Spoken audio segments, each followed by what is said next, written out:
বার্সেলোনার ইতিহাসের পাতায় নিজের নাম নতুন করে লিখলেন পেদ্রি। ফুটবল জাদুকর লিওনেল মেসির বহু পুরনো এক রেকর্ড ভেঙে দিয়ে এই মিডফিল্ড মায়েস্ট্রো এখন ব্লুগ্রানাদের মধ্যমণি। বার্সার ইতিহাসে নতুন রাজপুত্র মেসির রেকর্ড ভাঙলেন পেদ্রি। বার্সার নীল লাল জার্সিতে লিওনেল মেসির করা যে কোনো রেকর্ড ভাঙা মানেই ফুটবলের আকাশে নতুন কোনো তারার উদয়। আর ঠিক সেই কাজটিই করে দেখালেন হান্স ফ্লিকের দলের হার্টবিট পেদ্রি। ওসাসুনার বিপক্ষে এল সাদার্নের সেই রাতটি পেদ্রির জন্য ছিল আজীবন মনে রাখার মতো। পাম্পলোনায় এক ঐতিহাসিক রাত। ওসাসুনার বিপক্ষে 2-1 গোলের জয়টি কেবল বার্সেলোনার জন্য 3 পয়েন্ট ছিল না, এটি ছিল পেদ্রির ক্যারিয়ারের এক বিশাল মাইল ফলক। মাত্র 23 বছর 159 দিন বয়সে পেদ্রি বার্সের হয়ে 200তম ম্যাচ শুরুর অনন্য রেকর্ড গড়েন। এর আগেই রেকর্ডটি ছিল ফুটবল সম্রাট লিওনেল মেসির দখলে। মেসি যখন তার 200তম স্টার্ট পূর্ণ করেছিলেন তখন তার বয়স ছিল 23 বছর 227 দিন। অর্থাৎ মেসি এবং কিংবদন্তি জাভি হার্নান্দেজকে পেছনে ফেলে পেদ্রি এখন বার্সার ইতিহাসের সবচেয়ে কনিষ্ঠ খেলোয়াড়, যিনি এত দ্রুত 200 ম্যাচে শুরুর একাদশে জায়গা করে নিয়েছেন। দলের মেরুদণ্ড ও ফ্লিকের আস্থা।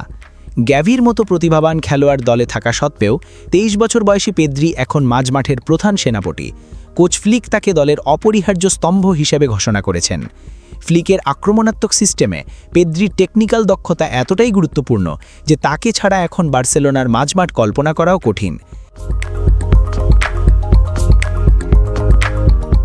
তবে রেকর্ড গড়ার এই খেলায় পেদ্রিকে ভবিষ্যতে চ্যালেঞ্জ জানাতে পারেন লামিন ইয়ামাল বা পাউ কুবর্সির মতো নতুন কিশোর তুর্কিরা। কিন্তু আপাতত পাম্পলোনার সেই রাতটি ছিল শুধুই পেদ্রির। পরিসংখ্যানের জাদুকরি ছোঁয়া।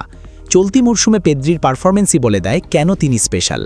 লা লিগাতে ইতিমধ্যে 26টি ম্যাচ খেলে তিনি 2 গোল করে এবং 8টি অ্যাসিস্ট করেছেন। তার সৃষ্টিশীল পাস আর খেলার গতি নিয়ন্ত্রণের ক্ষমতার কারণেই বার্সেলোনা টেবিলের শীর্ষে রয়েছে। লিগ শেষ হতে আর মাত্র 4 ম্যাচ বাকি, আর তার আগেই বার্সা দ্বিতীয় দল থেকে 14 পয়েন্টের বিশাল ব্যবধানে এগিয়ে আছে। 100 পয়েন্টের হাতছানি। হান্স ফ্লিকের লক্ষ্য এখন শুধু শিরোপা জয় নয়, বরং ইতিহাসের পাতায় নাম লেখানো। হাতে থাকা বাকি 4 ম্যাচ জিতলে বার্সেলোনা স্পর্শ করবে সেই সম্মানজনক 100 পয়েন্টের মাইল ফলক। তবে পথটা সহজ নয়। সামনে রয়েছে হাই ভোল্টেজ এল ক্লাসিকো, যেখানে রিয়াল মাদ্রিদের মুখোমুখি হবে তারা। এরপর দেপোর্তিভো আলাভেজ, রিয়াল বেতিস এবং ভালেন্সিয়ার বিপক্ষে ম্যাচ। জোজে মরিনহো ও টিটো মিলানোভার গড়ার সেই ঐতিহাসিক 100 পয়েন্টের রেকর্ড স্পর্শ করতে হলে পেদ্রির নেতৃত্বাধীন বার্সেলোনাকে দেখাতে হবে অবিশ্বাস্য ধারাবাহিকতা। মেসি পরবর্তী যুগে বার্সেলোনার মাঝমাঠের যে শূন্যতা ছিল, পেদ্রি যেন সেখানে এক সতেজ বাতাসের নাম।